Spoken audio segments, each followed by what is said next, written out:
Cease fire था, लेकिन आसमान में मौत बरस रही थी। पुतिन शांति की बात कर रहे थे, लेकिन यूक्रेन पर ड्रोन की सबसे बड़ी बारिश हो रही थी।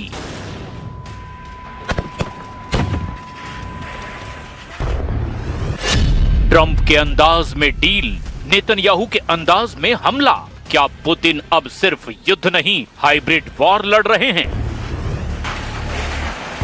क्या ज़ेलेंस्की को मनोवैज्ञानिक दबाव मिलाकर सरेंडर करवाने का गेम शुरू हो चुका है? क्या कीव अब अगला गाजा बनने जा रहा है?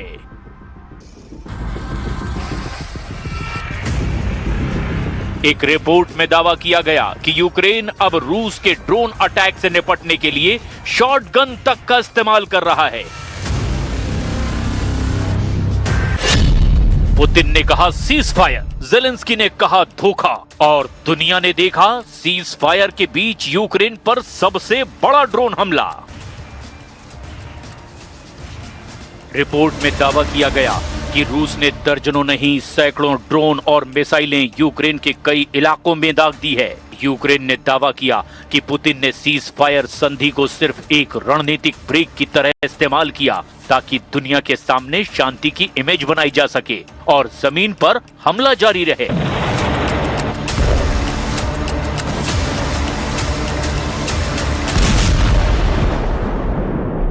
Пообещали помощь и начали раскручивать противостояние с Россией, которое продолжается до сих пор. Я думаю, что дело идет к завершению, но все-таки это серьезная вещь. रूस और यूक्रेन के बीच 3 दिन का सीज फायर सवालों के घेरे में है। दोनों देशों ने एक दूसरे पर युद्ध विराम तोड़ने के आरोप लगाए। रूस का दावा है कि यूक्रेन ने हजारों बार सीज फायर का उल्लंघन किया, जबकि यूक्रेन ने कहा कि रूस की सेना लगातार हमले कर रही है। इस दरमियान दोनों देशों के बीच 1,000 युद्ध बंदियों की अदला बदली पर सहमति भी खटाई में पड़ती दिखाई दे रही है। कीव ने पुतिन के उन दावों को खारिज कर दिया जिसमें यूक्रेन पर कैदियों की अदला बदली के समझौते से इनकार का आरोप लगा।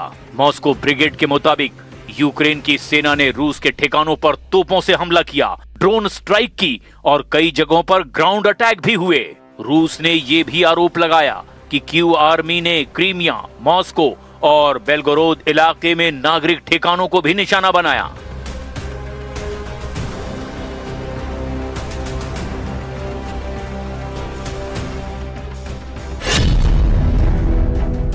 रूस के रक्षा मंत्रालय ने दावा किया कि रूस की सेना सीज फायर का पूरी तरह से पालन कर रही है और अपनी पोजीशन पर बनी हुई है, लेकिन रूस का आरोप है कि यूक्रेन ने अब तक करीब 9,000 बार सीज फायर तोड़ा है। यूक्रेन ने मॉस्को के दावों को खारिज कर दिया। उल्टा एक दिन में यूक्रेन पर 51 हमलों का दावा किया और बॉर्डर इलाकों में लगातार गोलीबारी का भी आरोप लगाया।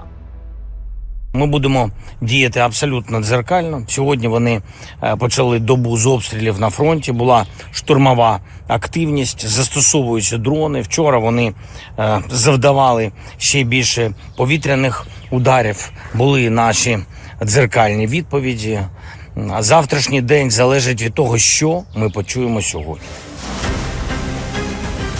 अब सवाल खड़े हो रहे हैं, क्या पुतिन वही कर रहे हैं जो नेतन्याहू गाजा में कर रहे हैं? पहले बातचीत की भाषा, फिर दुश्मन को अलग थलग करना और फिर लगातार एयर स्ट्राइक से उसकी मानसिक ताकत को तोड़ना। कीव पोस्ट की रिपोर्ट में दावा किया गया कि रूस की तरफ से लगातार ऐसा नैरेटिव बनाया जा रहा है कि ज़ेलेंस्की आखिरकार झुकेंगे ही, सरेंडर करेंगे और यूक्रेन को रूस की शर्तें माननी ही पड़ेगी। लेकिन ये सिर्फ मिसाइलों की लड़ाई नहीं है। पुतिन ने कीव के खिलाफ हाइब्रिड वॉर लॉन्च कर दिया है। एक तरफ ड्रोन अटैक, दूसरी तरफ साइकोलॉजिकल ऑपरेशन, तीसरी तरफ प्रोपेगेंडा और चौथी तरफ डिप्लोमेटिक प्रेशर। पुतिन बार बार ये संदेश देने की कोशिश कर रहे हैं कि युद्ध लंबा चलेगा, यूक्रेन थक जाएगा, पश्चिम थक जाएगा और आखिर में ज़ेलेंस्की अकेले पड़ जाएंगे। Пусть приезжает тот, кто хочет встретиться, пусть приезжает в Москву, мы встретимся. Можно встретиться и в третьей стране, но только в том случае, когда будут достигнуты окончательные договоренности о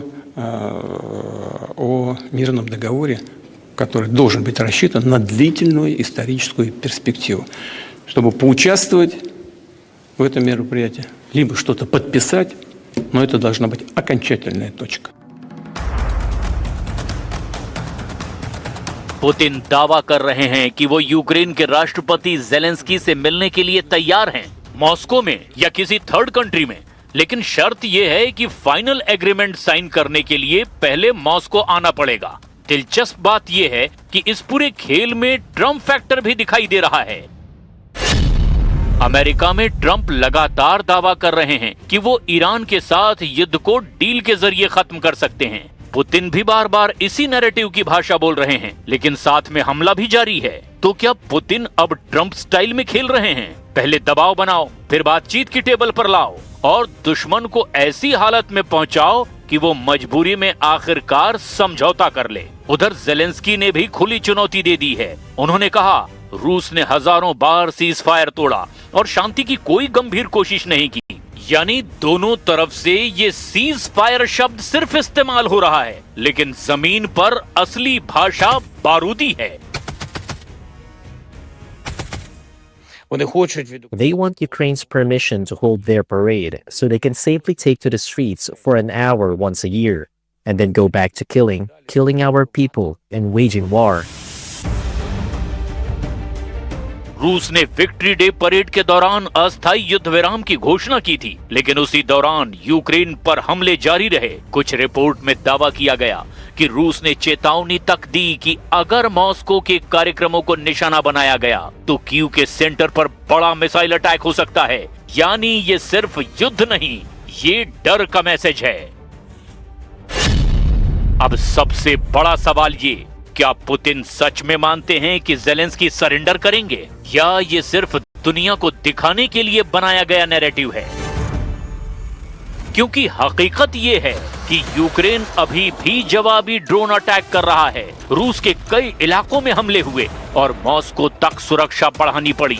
मतलब जंग अभी खत्म होने से बहुत दूर है। रूस के खिलाफ 1,500 से ज्यादा दिनों से चल रही इस जंग में अब यूक्रेन भी हाइब्रिड हथियारों से रूस की नींद उड़ा रहा है। कीव की सेना अब रोबोट को भी अपना फ्रंट लाइन सोल्जर बना रही है। यूक्रेन बिना इंसानों वाली लड़ाई में अब 25,000 रोबोट उतारने की तैयारी में है और दावा ये किया जा रहा है कि यूक्रेन के ये रोबोट सैनिक अगले 6 महीने में रूस के खिलाफ मोर्चा संभाल लेंगे। यूक्रेन के रोबोट ऐसी मशीनें हैं जो बारूदी सुरंगें बिछाने, घायल सैनिकों की मदद करने, सामान पहुंचाने के साथ साथ दुश्मनों के ठिकानों पर डायरेक्ट अटैक भी करेंगे। यानी जमीन पर जंग के हालात तेजी से बदलते जा रहे हैं। शॉर्ट रेंज मिसाइलों की जगह अब ड्रोन ने ले ली है। इंसानों की जगह अब रोबोट इस्तेमाल किए जा रहे हैं। जेलेंस्की ने दावा किया कि अप्रैल में यूक्रेन के फौजी रोबोट ने 10,000 से ज्यादा बार यूक्रेनी सैनिकों की मदद की। यूक्रेन के कमांडर ने दावा किया कि हमारे पास हजारों यूजीवी यानी कि रोबोट हैं, जिसका इस्तेमाल इसीलिए करते हैं ताकि हम अपने सैनिकों की जान बचा सकें। K2 ब्रिगेड दुनिया की पहली ऐसी सैन्य ब्रिगेड है जो पूरी तरह से बिना इंसानों वाली जमीनी लड़ाई के लिए समर्पित है। रूस लगातार ये दिखाने की कोशिश कर रहा है कि यूक्रेन अब लंबी जंग लड़ने की हालत में नहीं है। कीव पोस्ट की रिपोर्ट के मुताबिक मॉस्को का पूरा नैरेटिव अब इस बात पर फोकस कर रहा है कि आखिरकार जेलेंस्की को रूस की शर्तें माननी ही पड़ेंगी। यानी पुतिन सिर्फ जमीन नहीं जीतना चाहते, वो यूक्रेन की राजनीतिक इच्छा शक्ति तोड़ना चाहते हैं। लेकिन इस पूरी लड़ाई में अब सबसे बड़ा हथियार बन चुका है ड्रोन। रूस के शाहिद ड्रोन लगातार यूक्रेन के शहरों को निशाना बना रहे हैं। यूक्रेन भी मॉस्को और रूस के अंदर तक ड्रोन भेज करके जवाब दे रहा है। यूक्रेन ने दावा किया कि उन पर एक मिसाइल, 50 से ज्यादा ड्रोन हमले और 1,500 से ज्यादा ग्राउंड अटैक हुए। रूस ने दावा किया उन पर 7,000 से ज्यादा ड्रोन और 1,000 से ज्यादा आर्टिलरी हमले हुए, जबकि 12 ग्राउंड हमले हुए। यानी अब ये टैंक बनाम टैंक की जंग नहीं रही, ये जंग अब low cost high impact war बन चुकी है। एक रिपोर्ट में दावा किया गया यूक्रेन अब छोटे FPV ड्रोन और ऑटोमेटिक टरेट सिस्टम का इस्तेमाल बढ़ा रहा है ताकि रूस की बड़ी सेना को रोका जा सके। रूस मिसाइलों से दबाव बना रहा है। यूक्रेन ड्रोन से जवाब दे रहा है। दोनों देशों ने जंग को एआई और मशीनों की लड़ाई बना दिया है। उधर यूरोप और अमेरिका की चिंता भी बढ़ती जा रही है, क्योंकि अगर ये जंग इसी तरह लंबी चलती रही तो इसका असर सिर्फ यूक्रेन तक सीमित नहीं रहेगा। ऊर्जा संकट, हथियारों की होड़ और नेटो बनाम रूस का तनाव और ज्यादा बढ़ सकता है। सबसे बड़ा डर ये है कि कहीं ये हाइब्रिड वॉर सीधे यूरोप के अंदर साइबर अटैक और राजनीतिक अस्थिरता में न बदल जाए। कुछ वेस्टर्न एक्सपर्ट्स का मानना है कि रूस अब सिर्फ यूक्रेन से नहीं लड़ रहा, बल्कि वो पूरे पश्चिमी गठबंधन की ताकत का आकलन कर रहा है। तो सवाल यही है, क्या पुतिन यूक्रेन को सैन्य ताकत से नहीं बल्कि मानसिक दबाव से हराना चाहते हैं? क्या ट्रंप की डील पॉलिटिक्स और नेतन्याहू की सर्जिकल स्ट्राइक स्ट्रेटेजी का मिला-जुला मॉडल अब रूस अपना रहा है? और क्या दुनिया एक ऐसे युद्ध को देख रही है जहां सीज फायर सिर्फ कैमरे के लिए होता है और असली हमला अंधेरे में ड्रोन करते हैं? यूक्रेन अभी झुका नहीं है, लेकिन पुतिन का संदेश बिल्कुल साफ है, या तो मानो या फिर लगातार टूटते रहो। Если кто-то нам хочет помочь и делает это, а мы видим, что сегодняшняя администрация США и президент Соединенных Штатов искренне, я хочу это подчеркнуть, искренне стремятся к урегулированию. Им явно этот конфликт не нужен, у них много других приоритетных задач, то мы за это только им благодарны. Но это прежде всего дело России и Украины. एक तरफ पुतिन का दावा, दूसरी तरफ ज़ेलेंस्की की चुनौती, और बीच में दुनिया जो ये समझने की कोशिश कर रही है कि आखिर ये युद्ध खत्म कैसे होगा, क्योंकि अब ये सिर्फ रूस बनाम यूक्रेन नहीं रहा, ये 21वीं सदी के उस नए युद्ध का ट्रेलर है जहां दुश्मन को हराने से पहले उसे मानसिक, आर्थिक और तकनीकी तौर पर थकाया जाता है। और शायद यही वजह है कि सीज फायर के बीच भी युद्ध पहले से ज्यादा खतरनाक दिखाई दे रहा है। लेकिन इस जंग में अब एक और बड़ा बदलाव दिखाई देने लगा है, और वो है डेटा वॉर।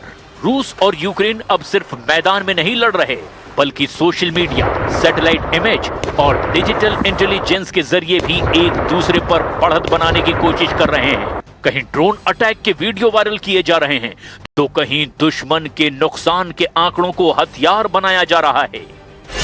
रूस ने कहा यूक्रेन टूट रहा है, यूक्रेन ने कहा रूस थक रहा है। दोनों देश एक दूसरे के खिलाफ कम्युनिकेशन वॉर भी लड़ते दिख रहे हैं।